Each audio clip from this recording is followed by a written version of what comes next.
we're in the LAMS authoring interface, and this is where the magic begins.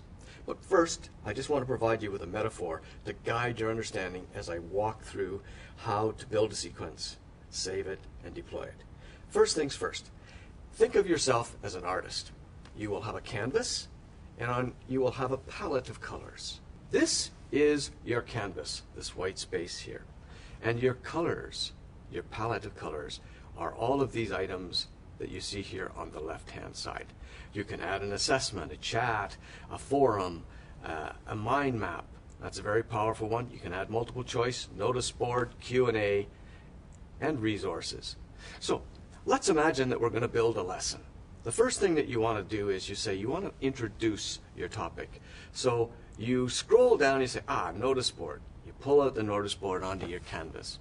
And then you say, well, I want to introduce what I'm talking about, but now I want to ask a leading question to find out what my students understand about this particular topic. So I pull that out onto the canvas. And then I say, after they do that, I want them to look at a PowerPoint or a video recording that I've done. Now, after they've done that, I want them to answer some questions. So I'm going to pull out a multiple choice. So I'm thinking to myself, that looks not too bad, and then I want to sum up with a question. Now, I move forward and I say, I have a notice board, I have a Q&A. Let's link them. I click on this transition bar here, I click on the icon, I drag over to the Q&A, drop, first sequence, transition done. I repeat the process with each of the objects that are on my canvas. Once I have done that, I need to save it. I will click on Save, and it'll pop me up into my workspace. This workspace, you will notice, has the name Paul Guest. I click on Paul Guest. I need to give this a file name. So let's say My First LAMS. And then I save it. I will know that I have been successful with my design when I get this alert that says your design is valid and has been saved. Just click on OK. Now, the power of this LAMS technology is not only that it does allow me to create visually what I may conceive of as a very legitimate design, it allows me to preview it and gives me an instant instantiation of this sequence on the web so that I can see, all right, let's see, the notice board, yes, that's what I do. Notice there's no content yet. We'll put that in later. My sample question, test answer, click on Submit. This is where it's very powerful. I get to see all responses, but I'm the only one looking at it, so that's moving on to the next activity. Share resources. In this instance, I'm going to send them directly to the web, and they will see at Google. And then you notice that up here, I can give instructions when I send them to the web. Or I can give them instructions as to what I want them to do while they're previewing my lecture recording. Once that's done, they click on Next Activity, and I give them a series of multiple choice.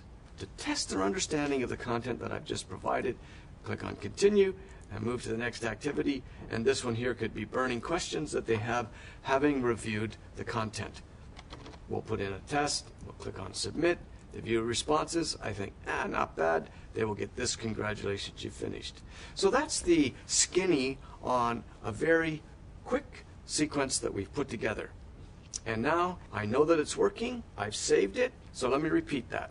When I want to save a sequence, I click on File, I click on Save As, I bring up the window, I look at the sequence, there's my first LAMS.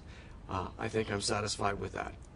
Now, I look at that sequence and I say to myself, wow, I really think that we need to do something. I don't want to have a multiple choice. So I simply grab that item and drag it over into the trash. What I want to have is I want to do a survey instead, because I want to check something that they have told me about this particular sequence. So I put in my transitions and move on to the Q&A, and then I save it. So before we move on and look at the properties of the objects that are on the screen, let me just summarize what the power of LAMS is for the learner and for the designer. At this point now, we know that we can drag and drop, we can create a sequence, we can save that sequence, We can come back in here and quickly modify it. But what we want to do now is we want to populate these objects. So notice board, Q&A, share resources, and survey. Let's assume that you don't like the topic notice board. So on the bottom right here, there's a blue icon. Click on that, click on the notice board, and we can change this to something like overview. Once we finish that, click on it, and it changes. Q&A, we don't want a Q&A, we're going to say, what do you know? Share resources, we'll change that to learning activity 1. Survey will leave.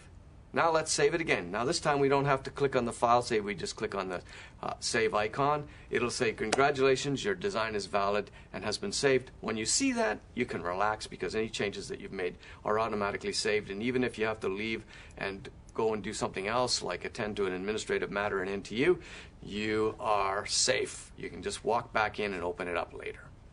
All right, I want to walk you through now what the objects are and how you can use the tabs in the object. So every object that you see here, if you want, you double click on it, it'll open up a new window. And in this window, you can see that there are tabs at the top. There's a basic tab, there's an advanced tab, and there's an instructions tab. Let me walk you through the basic tab. You can change the title here. So I might change that to Getting Started. And then I might put in here instructions. So I have two choices at this point. I can put instructions, all text, or I can add a short video clip. And this tool is a very powerful tool because what it does is it brings the human aspect into this learning design.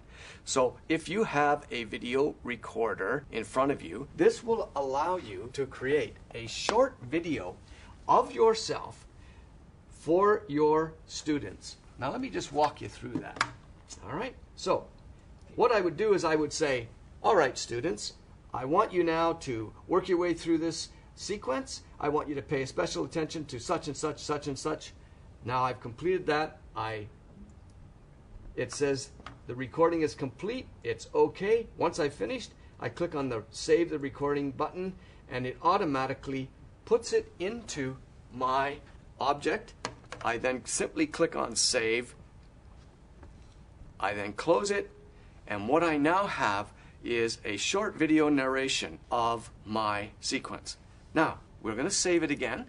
Let's have a look at what it looks like on the web. Preview it. Now, you're not going to do this all the time, but in the first part of getting up and running. So there you go. There it's running. I've done my short little intro. Wonderful. Move on to the next activity. And of course, I am going to close that off right now. Let's move on to what do you know? This is a Q&A that allows you to make a double click. Sometimes you've got to double click twice because it's not quite as responsive. Whoa, now we have 4 tabs. My goodness, what's going on here? What I want you to understand is that each of these activities could have 2, 3, 4 tabs. And each of those tabs allows you to create controls over the content that you're going to present. In this instance, we're going to do a Q&A. And so the first question is question 1. Make sure you spell it correctly because the students will pick you up on that right away, right? So I can put in instructions, or I could click on this video recorder and give them instructions. In this instance, I don't want to do that. I want to create a question. So on the bottom right here, you can see there is an edit pencil. You click on that edit pencil. And now, by default, LAMS will say to you, is this sample question 1? But you don't want to use sample question 1, do you? You want to use something a little more imaginative. And in this one, you can use this particular tool, this particular object, to find out what your students already know about this topic. It's not a multiple choice. It allows them to create a short paragraph answer to something that you are going to be teaching. So they're bringing prior information into this experience. So let's do that. What do you already know about this topic. All right, now we'll put that in. Make sure again your spelling is correct because they'll pick you up on that right away. You could put in feedback. Well done. And then you just simply click add. We have added. What do you already know about this topic? Again, the process is save.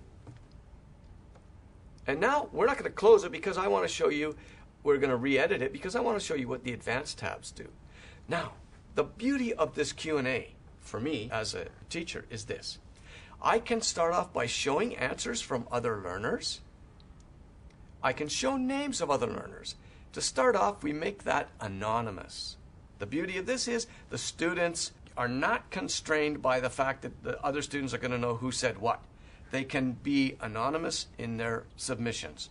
You can limit, you can add one question per page, you can lock it when it's finished, you can allow each question to have the rich text editor. So let's put that in so we can see what that looks like for the students. Also, instructions here, you can put online instructions. You can say, all right, this online instruction is designed for you to reference when you come back to this after a couple of months and you've been away.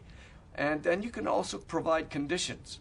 The conditions are designed to allow you to look for key words. Now the beauty of this later on is that you can say, okay, if the students mention this word, and this word, I can then branch them. So this conditions is related to a more advanced topic on LAMS, which I'm not going to cover today, but it is one of the things that makes this tool so very powerful is that I can now begin to tailor my presentation to the learning needs and styles of the students based on their responses. And we'll get back into that later. So it's something I encourage you to explore. I will save that and close it. Now we've added learning activity.